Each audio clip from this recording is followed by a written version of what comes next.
Oh, hello everyone. Thank you all for coming today. Today we will be looking at chapter 31 in the Diamond Sutra, the Daehaeng Sunim's translation.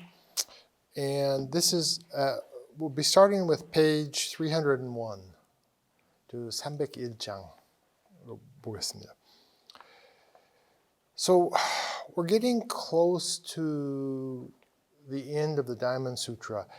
And we haven't covered every single chapter because some of the chapters are short and a little bit of time constraints. But go ahead and check those out. There's a lot going on. I think I've said it before, but even if you don't understand everything that's being said, just take it in. Just let it sink down within you and then just keep moving forward. And it's so profound because the contents change you. It changes your perspective. It changes the way you look at things, even without you realizing it. It's surprising. Well, it's amazingly profound the way it does that. That's why it took us 8 or 9 years to translate this, because we translated all the way through to the end. And we thought we were done, and we'd go back and we'd just start over again just to look for typos and any forgotten bits that jumped out at us, and we'd see it differently.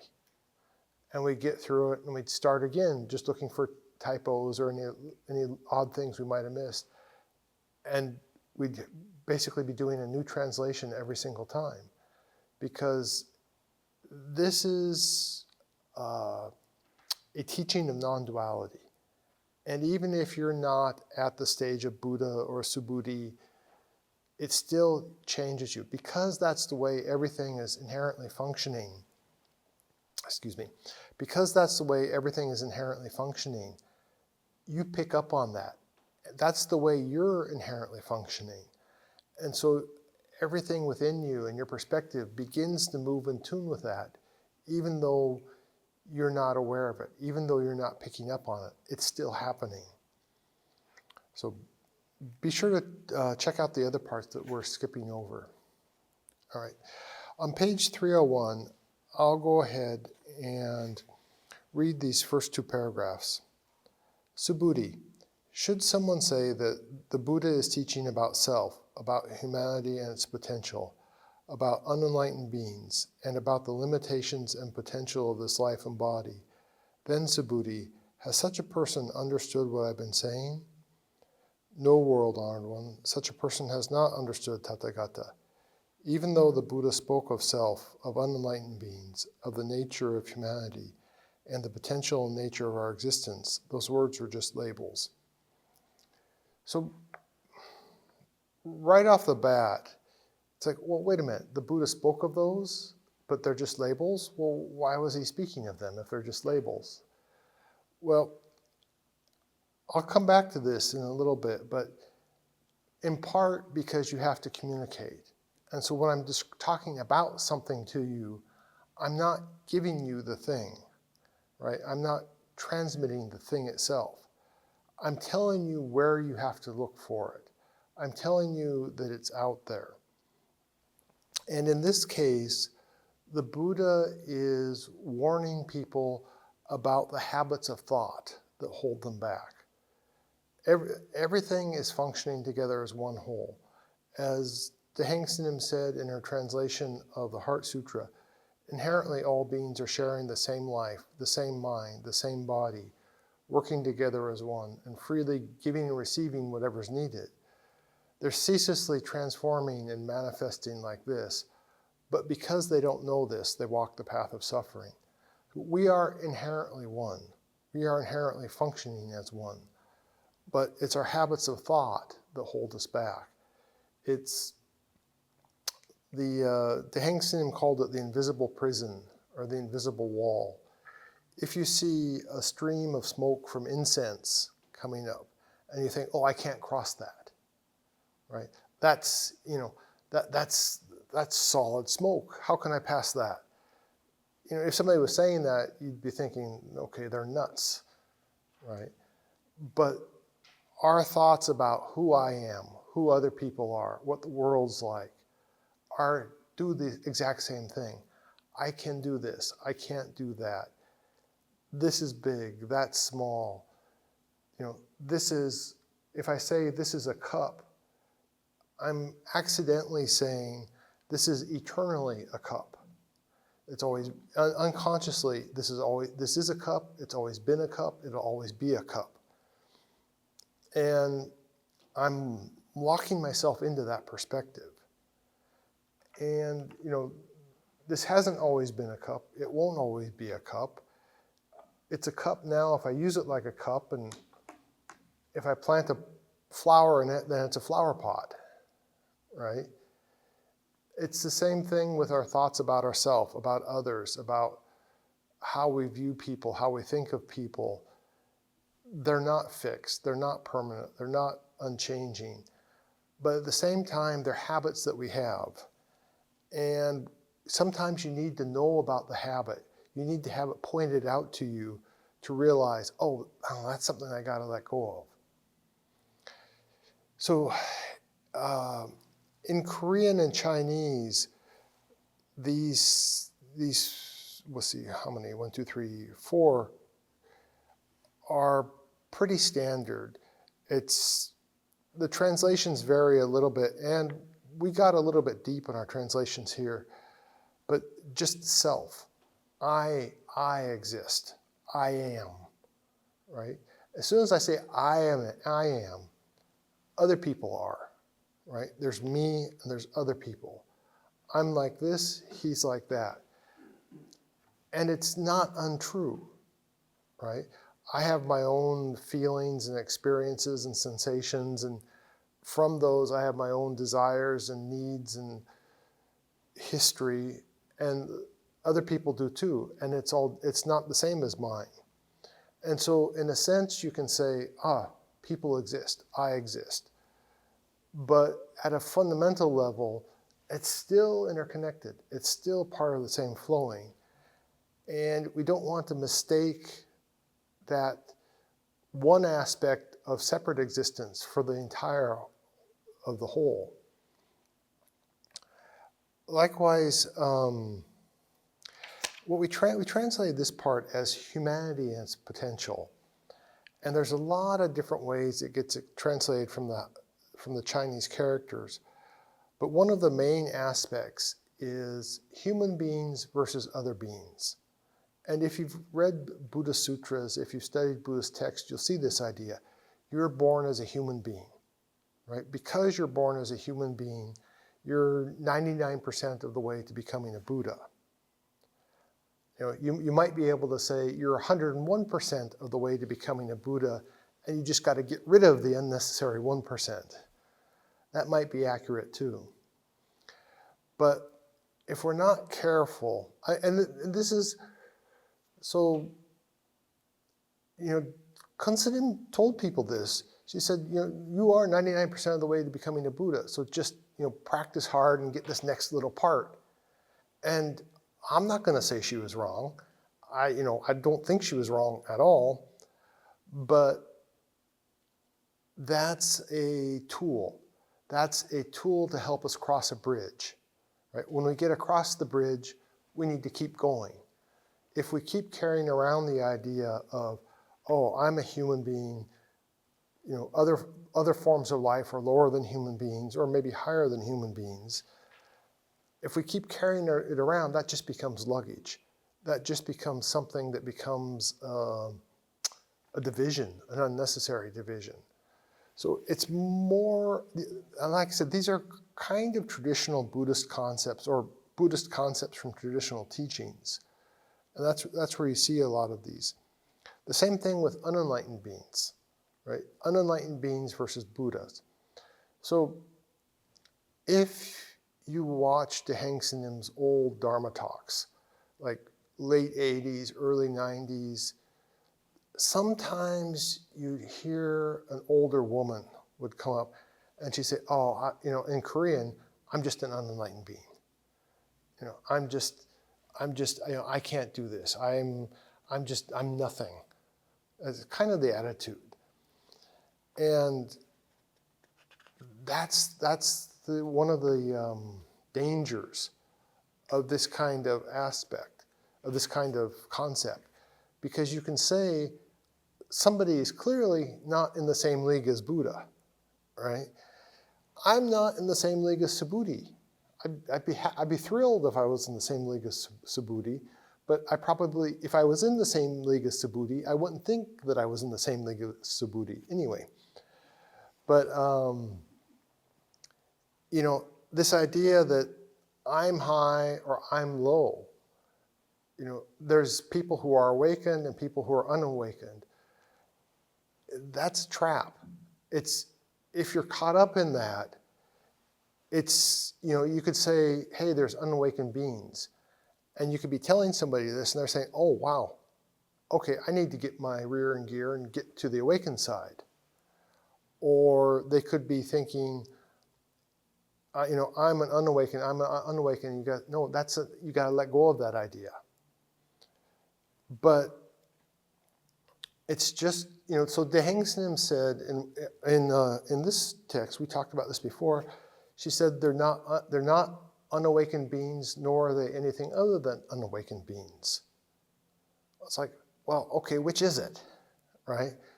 We translated a Dharma talk where somebody kind of said that, well, make up your mind, is it one or the other?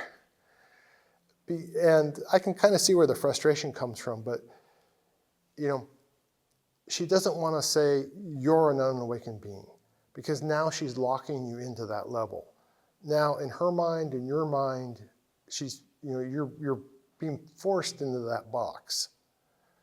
But at the same time, you know, we're not, you know, you're not at the level of Subhuti, as far as I know. Maybe you are, and you're just a secret practitioner, which could well be. But you know, somebody's not at the level, they need to practice more, right? You can't call them an awakened being. But at the same time, unawakened being isn't their true essence either. That's not who they ultimately are. So sometimes you need to let go of that idea as well. This is something I don't need to get caught up in. You know, because if I'm not careful, you fall into discriminations, especially if my own practice begins to falter, right? Then you start saying, oh, he's unawakened, or she, you know, this is somebody who's really impressive, this is somebody who's not impressive, and that's not helpful. In the case of the older ladies we used to hear from sometimes, it was, in a way, it was an abandonment of hope, right? I'm just an unawakened being. I'm just so low, there's nothing I can do. And that's not true either. That's, in a way, that's sort of accidentally abandoning your own potential. And, you know, people need to let go of that too and say, no. In a way, this is kind of an older idea. I don't want to say it was misogyny or the I can't remember the word in English. Patriarchy. I'm sorry, my Korean and my English are failing today. The patriarchy, I think that's the word I'm looking for. You know, the idea that as a woman, I'm worthless, right? As a woman, I don't have an identity other than, you know, I'm Chanho's mother. And what's your name? Chanho's mother. And it's like, I saw this a few times in Korea. Fortunately, it's mostly gone away. But it's this idea that I'm a worthless person, or I'm somebody who doesn't have any ability, or I'm somebody who doesn't have any potential. And this is something people need to let go of too, because again, we are an interconnected whole. So in this whole, there's nobody who has inherently more or less potential than anybody else. There's some people who've worked harder and have developed this muscle more, who have developed their perspective more, but everybody has the same potential. It's just a matter of applying it. You know, that's in Buddhism, I'm not quite sure why I'm saying this, but In Buddhism, that's why, one of the reasons why the idea of suicide is not a good one. Because you end up in the same space you left off in. Right? It's just, it's how much have I been applying myself? How much have I been practicing? And if I die, I pick up at the same place I left off. And in some cases, except now I don't have a body, which means everything is just that much more difficult. And so there's kind of a, in Buddhism it existed, in Christianity it existed, after I die, I'll get my reward, right? After I die, I'll get an upgrade. And you really can't expect that. You can't place your hopes on that. Because mostly you just pick up where you left off. If my state of mind was a certain level, if my way of viewing the world isn't going to miraculously change just because I died, right? This habit I have of viewing the world is the habit that I've made, right? Through repeated effort, repeated actions, I've made this habit, and so it just continues to wherever I am. So ideally, what we want to do is develop the habit of relying on this inner Buddha nature, this inner light. Keep entrusting everything to this, and this is our connection to the whole, right? And if this is like such a habit that you do it in your sleep, then even in your next life, even if you don't know anything about Buddhism, that will naturally be the way you interact with things. I think there's people in life who are just naturally really bright, really positive, upbeat people. And I would love to have a machine that would stick on the side of their head and let me see their thought process. Because I don't think they're viewing the world the same way the rest of us view the world. Right? I think they're doing some letting go and some entrusting and viewing things positively and not seeing people as separate from themselves at a level that's beyond the habit level of most people. And they don't know they're doing it. Right? I think this is that, they built up this habit over lifetimes. And that's just the way the world is to them. And they don't realize that other people don't see the world the same way. They don't treat the world the same way. But, so wherever somebody gave the example, if I don't do the dishes tonight, I go to sleep. It's no surprise when I wake up in the morning and there's dirty dishes in the sink, right? It'd be nice if there was, a tokebi or fairy who would come in the middle of the night and do the dishes and do the laundry and maybe a little cleaning for me. But that hasn't happened yet. In 50 years, that hasn't happened yet.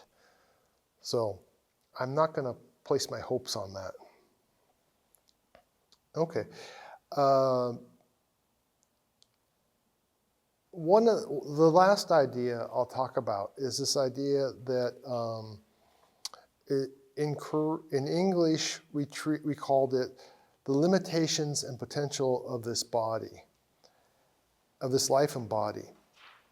And one of the implications of this, one of the Buddhist ideas you hear about is this idea, I must awaken in this lifetime, right?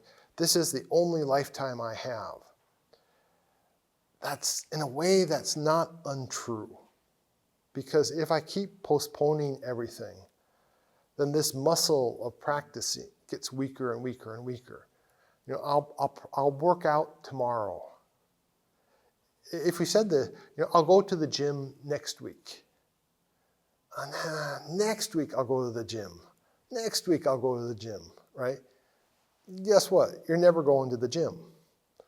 And it's the same thing if I'll take some time to practice letting go and entrusting tomorrow or later.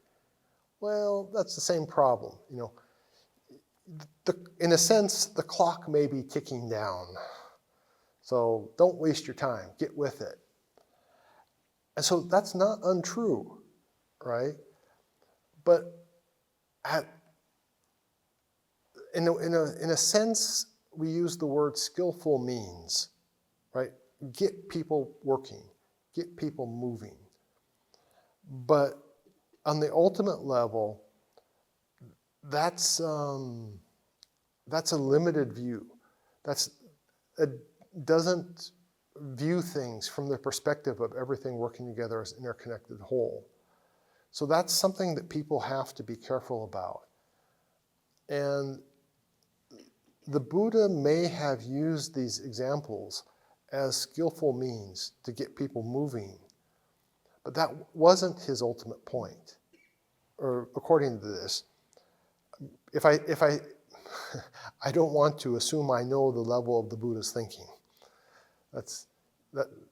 In the traditional stories, that's how you get reborn as a fox for 300 lives or something. So I'd rather not fall into that if I can. But so these are skillful means. They're descriptions of temporary conditions that may be holding us back. They're encouragements to get us through the moment, to get us moving through the moment. They're not untrue, but they aren't a complete description of the ultimate truth either. And in a way, they're medicine for certain people. They're not necessarily medicine for everybody. So we don't want to take this as something that everybody has to know this, everybody has to do this. It's like the Buddhist precepts are kind of interesting. The stories about why we wound up with the specific precepts can be really funny, are really interesting. But for some people, they needed to have a little sign hanging from their hat that said, "Do not steal," or "Do not lie," or "Do not, do whatever," because it was such a habit that they couldn't get over it. And, like I said, they almost need a little sign hanging from the brim of their hat saying this to remind them. But when Subhuti or when one of the other great disciples of the Buddha asked about rules, the Buddha just said, "You're all adults. You all know what's right. You all know what's wrong. Figure it out. Do what's good, avoid what's harmful." He didn't need to tell. These people were very, very spiritually developed people. So he didn't need to say, "Hey, killing other people is bad," right? Trying to steal somebody else's wife is not a good thing. Don't do that. That'll come back as painful circumstances for you. But at some point, there were disciples who were not as spiritually developed, who had big knots in their lives, the stuff they kept getting caught up by. And so the Buddha gave really specific instructions. Okay, this seems to be a problem for you, so just as a rule for you, don't drink any alcohol. It's the easiest way for you is just no alcohol, period. And then, of course, people who had more spiritual awareness were like, okay, yeah, in general, this is what you want to be doing. You want to avoid addictive things. You want to avoid things that cloud your judgment. But if you need medicine that's got alcohol mixed in with it, and it's not going to cause you to go on a 3-day bender, right? That's fine. But so all of these came from different circumstances. Okay, let me go ahead and read the text on page 303.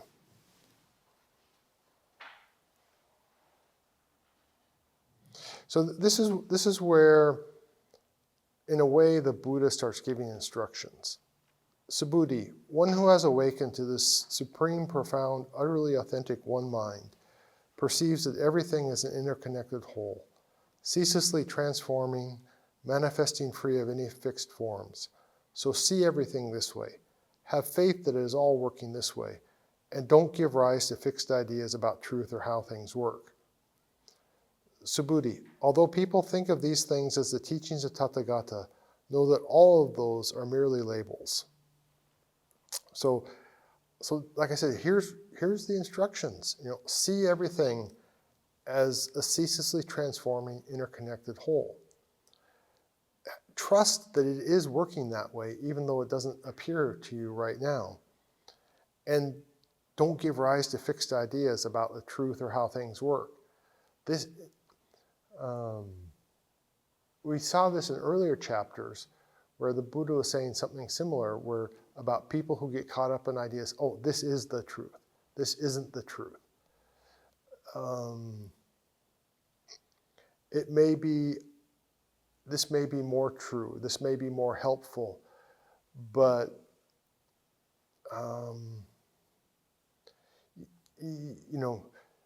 when everything is a flowing whole without fixed boundaries or definitions, you don't want to get into fixed ideas about something is always one way. Right? I gave the example of alcohol. For some people, alcohol is just a disaster. Right? They start drinking and they don't stop until they wake up they find themselves in another country for some reason. For other people, it doesn't bother them at all. It doesn't cause any problems. They just drink whatever they're drinking and then just move on. And it's the same way with, I think you can say it's the same way with everything. But the unifying principle, the unifying aspect is that everything is part of one whole. So keep entrusting inwardly. Keep, if you need a fixed concept, if you need a tool, go ahead and use it, right? A judgment or evaluation about your circumstances, about other people, about what you have to do, that's a tool, that's fine. But then let go of that and go forward. If you are doing something and you meet someone and a voice inside you just screams, run away, right? Running away might be, just turning around and running might be what you need to be doing, right? Oh, I shouldn't run, I'll look funny, it might be embarrassing. But, something inside you is connecting with something inside them and says, you need to get away from this person right now. And, hopefully that won't ever happen to anybody here, but sometimes things like that happen. When